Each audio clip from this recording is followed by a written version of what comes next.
Este acuerdo con el Fondo Monetario es el blanqueo de un fracaso total de la política económico-financiera del gobierno. De acuerdo. Esto no es solamente una materia opinable, es el resultado fáctico de que un gobierno, después de 2 años y medio de gestión, y cuando estaba vendiendo imagen de que Marcos Peña, todo va bien, Caputo, hemos colocado ya la deuda que necesitábamos, Duhovne, las cuentas fiscales están bien después del ajuste de inflación de hecho en diciembre, etcétera. El titular, el responsable principal, Sturzenegger en el Banco Central, hablando de que la lucha contra la inflación iba bien, todo bien. Pero de golpe tuvo que salir el presidente en un discurso de 3 minutos a pedir auxilio urgente del Fondo Monetario Internacional. Yo, si te he de ser sincero, Héctor, una de las mayores preocupaciones que tengo es ver, podemos decir, autismo o ceguera del gobierno. Todavía hoy no se dan cuenta de que esto es producto de un modelo económico que les ha fracasado, les ha explotado. Pero yo quisiera ver más hacia adelante que hacia atrás. Héctor, ¿este acuerdo tiene posibilidad de ser firmado y cumplido? Bueno, firmado se da por hecho porque en realidad el acuerdo que se presenta así para la galería como un plan argentino es un acuerdo hecho a diseño del Fondo Monetario según las recomendaciones del informe Cardarelli de diciembre pasado. Desde que asume el gobierno Macri, la Argentina vuelve al sistema de monitoreo regular, que son los informes de revisión del artículo 4 del Estatuto del Fondo, que establece que todos los países miembros deben someterse a una suerte de auditoría anual. El gobierno lo había suspendido, el gobierno kirchnerista, después del pago por total y por anticipado de la deuda con el fondo en enero del 2006, y lo retomó Macri. El economista a cargo del tema argentino es un italiano de apellido Perdóname, Cardarelli. Héctor, para que la gente nos comprenda, la gravedad de la situación de hoy es que ese monitoreo semestral del artículo 4, hasta ayer, o hasta hoy si querés, no tenía efectos vinculantes, como se dice, es decir, no nos obligaba a nada. En cambio, de ahora en adelante, ese monitoreo no se materializaba en un compromiso bilateral del gobierno con el fondo. Nada más, pero de ahora en adelante, cada 6 meses o cada 3 meses, porque han puesto una revisión trimestral, y han puesto además que diariamente, diariamente, y esto es lo grave, diariamente el Banco Central Argentino tiene que informar al atardecer al Fondo Monetario cómo son las cuentas, cómo han ido las cuentas, cuántos dólares vendieron, cómo se movió la cotización. Mira, yo lo resumo con el título que usé para una de mis notas recientes. Las cuentas fiscales argentinas han sido intervenidas directamente por el Fondo Monetario, así como en un estado concursal aparece un síndico, concursal, y también está la figura del interventor, que puede tomar incluso decisiones sobre el patrimonio. Así, con ese mismo símil, ha intervenido el Fondo Monetario a través de este convenio que, está forzado a ofrecer la Argentina. Sí. ¿Para qué? Para obtener un préstamo, que ahí es donde yo señalo la importancia, la singularidad, que tiene una diferencia con los anteriores. Este préstamo, que normalmente el Fondo Monetario da para salvatajes de la tesorería, es para salvataje del Banco Central, porque aquí se desnudó el problema de que la bola de nieve de las LEBAC no fue herencia recibida, más allá de las responsabilidades y las culpabilidades de la administración anterior. Pero la bola de las LEBAC, este crecimiento descontrolado de las LEBAC, fue obra de la administración Macri. Cuando adviene Macri, hereda un stock de LEBAC ya bastante importante de 346.000 millones de pesos. Y hoy está en 1.5 billones, lo multiplicó por 5. Héctor, pero sí. No tenemos muchas oportunidades de que un especialista como vos nos aclare toda esta cuestión. Yo te pediría especialmente, ¿es cumplible o no?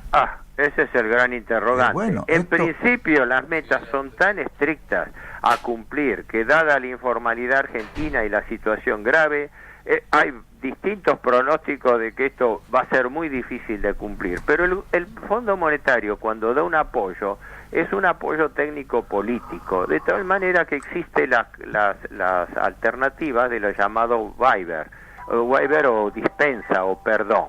Quiere decir que cuando un país no cumple todas las metas, puede pedir algo así como, formalmente, es una dispensa, un perdón, para que le sean prorrogadas las condiciones.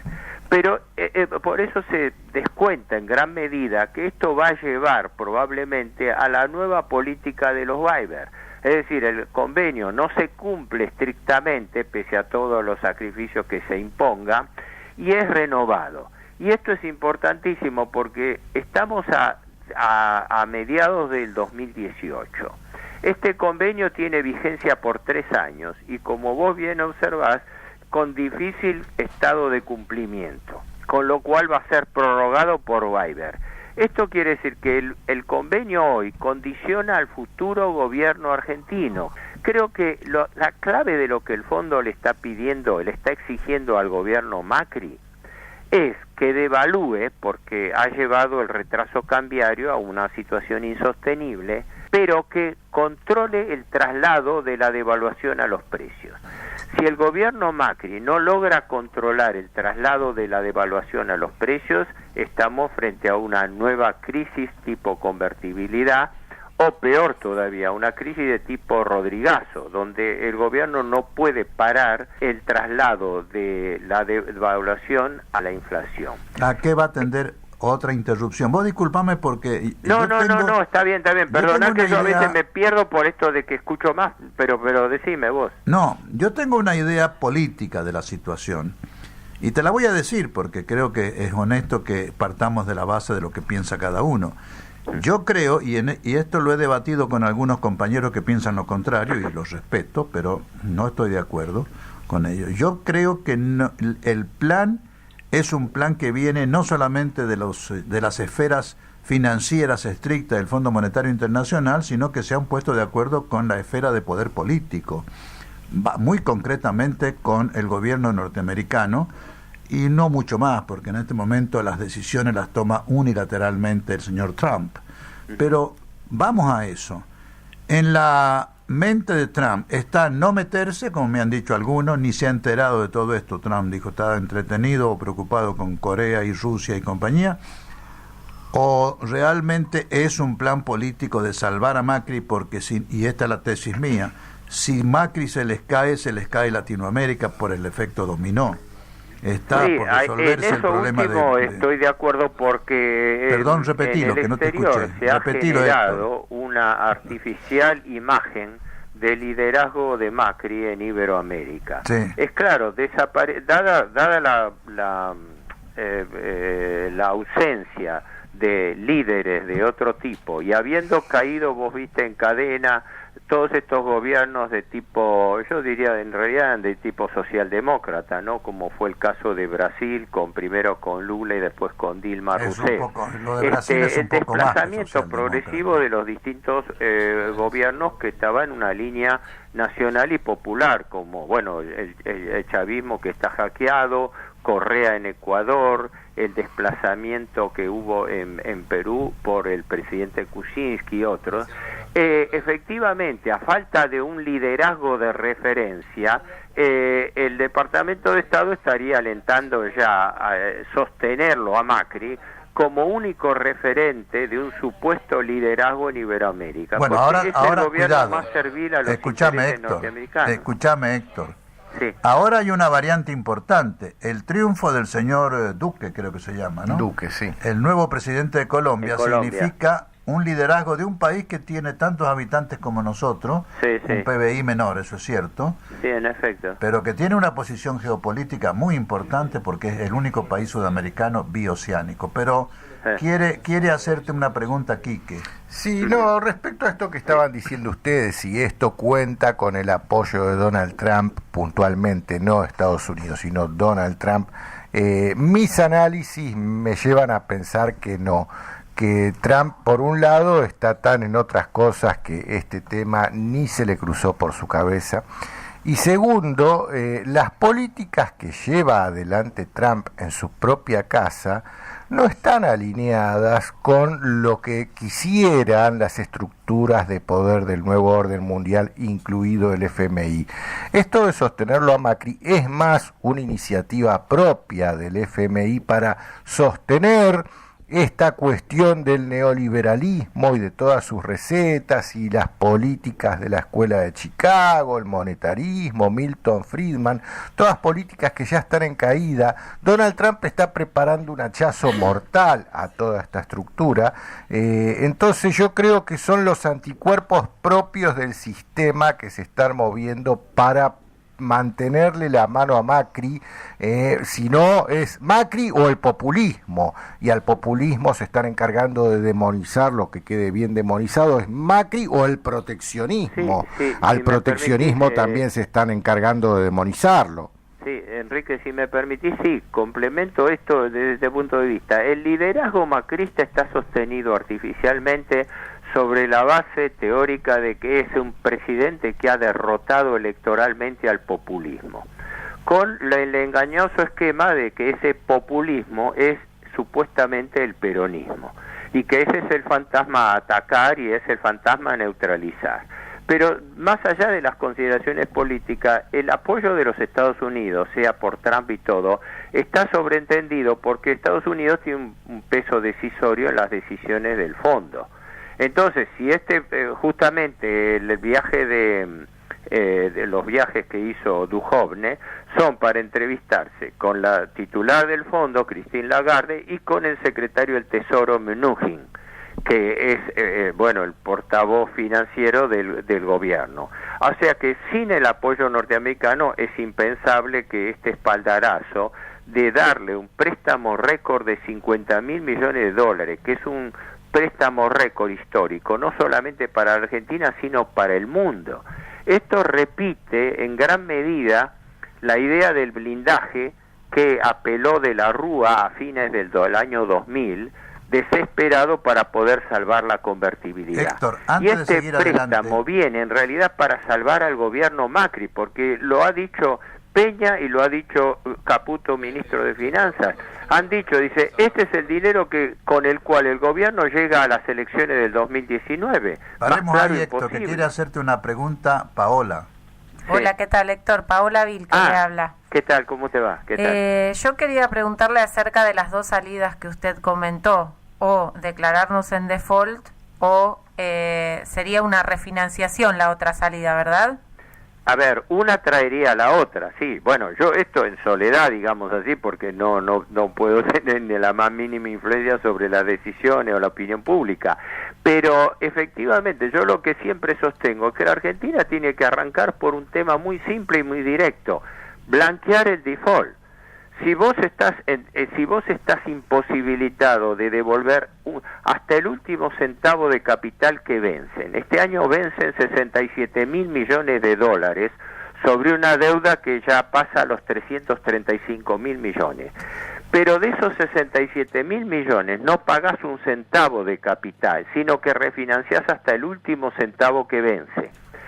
Si el presupuesto de este año prevé que además vas a tomar este año $47.000 millones más de deuda, y a eso se le suma otro tanto, duplicar la deuda unilateralmente por el gobierno a través del acuerdo con el Fondo Monetario.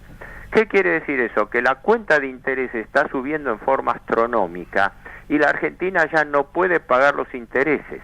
La Argentina, una tercera parte de los intereses, los capitaliza por anatocismo, es decir, no los paga sino que los transforma en capital y paga intereses sobre esos intereses. Eso en la práctica común, en la práctica empresaria, equivale a un estado de incumplimiento, un estado de default y por ende un estado concursal. En derecho si alguien quiere actuar en eso, tendría que empezar por blanquear el default de la Argentina. Pero Héctor, en derecho privado, si querés, derecho comercial, en la quiebra, esto se llama punto de cesación de pago. Es claro, sí. Que es lo que moviliza y obliga al juez a decretar la quiebra si esto no se soluciona. Cuando en todo proceso concursal, el primer paso es revisar la validez de las acreencias. Es decir, la deuda tiene que ser auditada. Y entonces, al default tiene que seguir una auditoría integral de la deuda y su gestión, de la cual salga perfectamente en claro cuál es el grado de legitimidad de las acreencias que pueden reclamar los acreedores. Para un minuto. Vos sabés que yo soy de los primeros que ha pedido la investigación de la deuda en el año 2001 o 2002. Pero eso es un argumento viejo que ya no tiene casi asidero jurídico. Sí, porque todos las los deudas gobiernos han sido permanentemente renovadas, claro, efectivamente, por gobiernos desde el constitucionales, punto de vista legal son obligaciones al portador. Pero no, por gobiernos constitucionales avalados por el Parlamento. Ese iba a decir pretexto, perdón, ese motivo, esa razón, no corre más. Así que olvídate, es deuda legítima. No, desde el punto de vista de las obligaciones del Tesoro y de los actos y de la doctrina de los actos propios, el país no puede desconocer las obligaciones así arbitrariamente. Tiene que fundamentarla, pero la situación de hecho, el punto de partida es el reconocimiento de una situación de incapacidad de pago. Bien. Una vez producida esa decisión, las negociaciones deben establecerse sobre la base del valor real de las acreencias y de su legitimidad, cosa que tiene que ser auditada, aun suponiendo que la mayoría de esas obligaciones sean reconocidas como legales, pero tienen que ser auditadas para que el gobierno pueda transmitir a la opinión pública, es decir, pueda desclasificar la información secreta que existe sobre la deuda. Porque existe una deuda monstruosa y no sabemos a quién le debemos. Héctor, se nos va el tiempo. Las medidas concretas de emergencia. Las medidas concretas de emergencia que necesita el país son fundamentalmente financieras y no económicas. Para mí es un tema largo, pero para mí la alternativa va por el manejo de una moneda paralela. Es decir, también lo que se intentó y se frustró inmediatamente por Rodríguez Sá. David Espósito en diciembre del 2001 desde el Banco Nación Argentina proponiendo ese lanzamiento de 15.000 millones de pesos argentinos. Claro, más allá que eso quedó frustrado e inmediatamente fue sustituido porque eso sería un acto de independencia financiera, monetaria, y eso va a ser muy resistido como lo fue. Yo creo que el verdadero motivo por el cual cayó Rodríguez Sá no fue por blanquear la situación de default, porque alguno lo tenía que hacer, fue por amagar con instaurar una moneda paralela, una moneda amuleto que circulase transitoriamente para cubrir el circulante de las necesidades fiscales. Por ahí iría la cosa, un plan así en 2 minutos por teléfono, imposible elaborarlo, ¿no? Pero, y además algo importantísimo, paralelo a eso, el tercer punto, primero default, segundo auditoría de las acreencias, y tercero, el establecimiento de las responsabilidades. No puede ser que en la Argentina haya delitos y no haya delincuentes. Pero vos metés preso a 40 funcionarios y no solucionás el problema. Yo estoy hablando de soluciones al problema económico-financiero. Bueno, aunque de todas maneras hay que definir bien cuáles son los puntos clave inmediatos de ese problema económico-financiero, porque los problemas inmediatos son financieros más que económicos. De acuerdo. Una vez establecido un circuito de circulación monetaria propio, por así decirlo, no un circuito donde esté expuesto a los avatares de la volatilidad de capitales. Yo diría que la primera medida financiera que debe establecerse en el país es que quede prohibido en todo el territorio nacional realizar operaciones en moneda extranjera. Esto sería una forma de obligar a quemar las naves y decir, no, mire, en la Argentina no pueden coexistir dos monedas. Una moneda mala que es el peso y una moneda buena que es el dólar como moneda de reserva. Alguien tiene que quemar las naves y decir que en la Argentina las transacciones tienen que hacerse todas en moneda nacional. Esto no es una medida simplemente tiránica como parece, ¿no? O sea, habrá un periodo de conversión monetaria, pero esta idea de que exista un sistema bimonetario en la Argentina nunca nos va a liberar de la trampa entre tasa de interés y tipo de cambio. La Argentina debiera tener una suerte de aduana financiera. Para eso está el Banco Central, para filtrar todas las transacciones en moneda extranjera de las transacciones en pesos. Perdóname una interrupción, Héctor. Perdóname una interrupción. Eso no va a solucionar otro problema. Existe ese problema, evidentemente. Hay una bimonetarización de la economía. Lo que no va a solucionar eso es la tendencia natural, explicable, de todos los argentinos a usar el dólar como moneda de reserva. Claro, exacto. Sí, esa es la una dependencia realidad psicológica. Es como sacarle la droga a un adicto. ¿Cómo se la sacas? Sí. No. Esto es una droga que tiene su razón de ser. Nadie quiere comprar dólares y guardarlos en el colchón, en la caja fuerte o lo que sea. No digo fugarlo porque eso no lo justifico de ninguna manera. Pero a nadie le podés prohibir que compre dólares para conservar el valor de sus ahorros. No, en la situación actual no hablo de penalizar al ahorrista en dólares. El ahorrista en dólares, como vos decís bien, se cubre. Claro. Le puede pasar a cualquier ciudadano. Yo tengo pesos que se me desvalorizan diariamente, compro una moneda fuerte como antes compraba oro. Ahora, Eso yo sí. lo que sí penalizaría es la fuga de capitales. No se justifica de ninguna manera, sobre todo en situaciones de crisis como ahora. Es trabajar contra la seguridad nacional y contra la economía del país. Y bueno, el tema de la fuga de capitales, en realidad llamamos fuga de capitales, pero la fuga es legítima, es legal. O sea, cualquiera puede entrar y salir. No es legítima, Héctor, es legal nada más. Es legal, por eso, pero todo este desequilibrio se produce por la perfecta volatilidad de capitales que establece, sobre todo este gobierno, que quitó todas las restricciones a la entrada y salida de capitales. Hasta el 15 de diciembre regía la obligación, que es tradición en muchos países. En Chile estuvo vigente desde hace más de 20, 30 años, de la época de Pinochet, ¿no?, que todo capital que ingresase al país no podía salir del país antes del año, ¿no? Una reserva de que durante un año el dinero que entraba no podía salir.